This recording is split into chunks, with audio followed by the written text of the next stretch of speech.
नमस्कार मित्रांनो, शासनाकडून महाराष्ट्रातील बांधकाम कामगारांसाठी विविध प्रकारच्या कल्याणकारी योजना राबवल्या जात आहेत।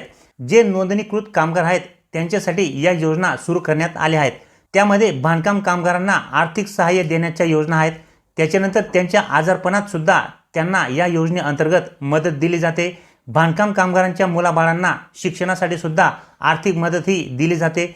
तसेच या योजनेअंतर्गत त्यांच्या मुलांना शिष्यवृत्ती सुद्धा दिली जाते। कामगारांच्या रोजच्या दैनंदिन जीवनात उपयोगात येणाऱ्या वस्तू सुद्धा कामगारांना या योजनेअंतर्गत दिल्या जातात। कामगारांच्या मुलींच्या लग्नासाठी मदत दिली जाते। घरकुल योजनेचा लाभ दिला जातो। अन्नधान्य देण्याची तरतूद सुद्धा अशा अनेक प्रकारच्या योजना बांधकाम कामगारांसाठी शासनाकडून राबवल्या जात आहेत। त्यातच मित्रांनो, आता बांधकाम कामगारांसाठी दैनंदिनात उपयोगात येणाऱ्या भांड्यांचा संच सुद्धा मोफत वाटप करणे सुरू आहे। ही एक अतिशय चांगल्या प्रकारची योजना शासनाकडून बांधकाम कामगारांसाठी राबवली जात आहे। या योजनेला बांधकाम कामगारांकडून भरभरून प्रतिसाद मिळत सुद्धा आहे। या वस्तूंमध्ये रोजच्या दैनंदिन वापरात उपयोगात येणाऱ्या 18 प्रकारच्या वस्तूंचा संच हा असतो।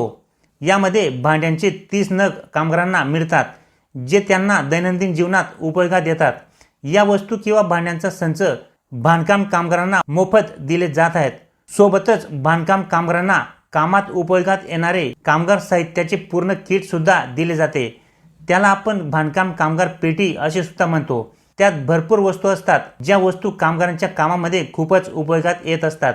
तसेच मित्रांनो, बांधकाम कामगारांना स्वतःचे घर असावे यासाठी या योजनेतून कामगारांना स्वतःचे घर सुद्धा दिले जाते। तसेच मित्रांनो, या योजनेत ज्या कामगारांना आपली नोंदणी करायची असेल ते कामगार फक्त 1 रुपयात या योजनेत नोंदणी करू शकता। या योजनेअंतर्गत मिळणाऱ्या सर्व योजनांचा लाभ घेण्यासाठी पात्र कामगारांना फक्त बांधकाम कामगाराच्या अधिकृत वेबसाईटवरती जाऊन 1 रुपयामध्ये त्या ठिकाणी नोंदणी करायची असते। आणि जे काही नोंदणीकृत कामगार आहेत त्यांना शासनाच्या या विविध योजनांचा लाभ हा मिळत असतो। परंतु मित्रांनो, या योजनेत एजंट लोकांकडून खूपच गैरप्रकार झाल्याचे दिसून येत आहे। गरीब कामगारांच्या या योजनेचा फायदा दलाल लोकांकडून जे पात्र नाहीत त्यांना देखील दिला जात आहे। अशा अपात्र लोकांना लाभ देऊन आणि त्यांच्याकडून भरगच्च रक्कम घेऊन दलाल मालामाल झाले आहेत। एवढेच नाही तर मृत झालेल्या लोकांच्या नावावर सुद्धा काही दलालांनी लाभ घेतलेला आहे। अशा प्रकारचे गैरप्रकार या योजनेअंतर्गत दिसून आलेले आहेत।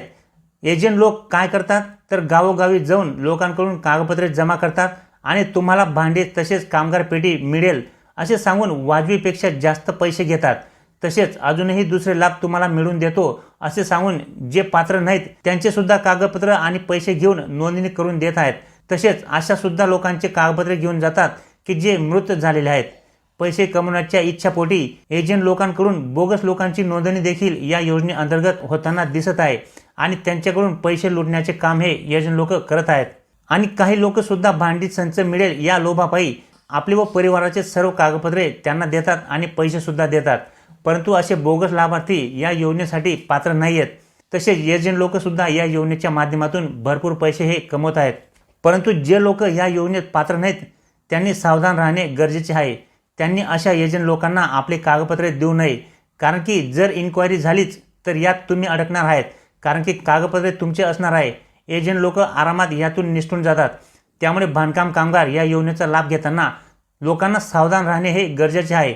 जे या योजनेत पात्र नाहीत ते या योजनेसाठी अर्ज करू शकत नाही आणि जे लोक या योजनेसाठी पात्र आहेत त्यांनी देखील आपली नोंदणी स्वतः फक्त 1 रुपयामध्ये करावी।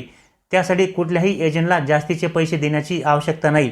बांधकाम कामगार म्हणून नोंदणी करण्याची पद्धत अगदी सोपी आहे। जर तुम्ही मला कमेंट्स केल्या की तुम्हाला नोंदणी करून दाखवावी तर मी नक्की तुमच्यासाठी 1 रुपयात नोंदणी कशी करावी याबाबत व्हिडिओ आपल्या चॅनलवरती घेऊन येईल। परंतु मित्रांनो, एजंटला जास्तीचे पैसे देऊन नोंदणी करू नका। तसेच आपल्या घरातील जे मयत व्यक्ती असतील त्यांचे कागदपत्रे सुद्धा बिलकुल देऊ नका। सावधान राहणे हे खूप गरजेचे आहे। योग्य व्यक्तींना व पात्र कामगारांना या योजनेचा लाभ नक्की मिळेल। त्यांच्यासाठीच ही योजना शासनाकडून सुरू करण्यात आली आहे। म्हणून जो पात्र कामगार असेल त्याला या योजनेचा लाभ हा 100% मिळणार आहे। धन्यवाद।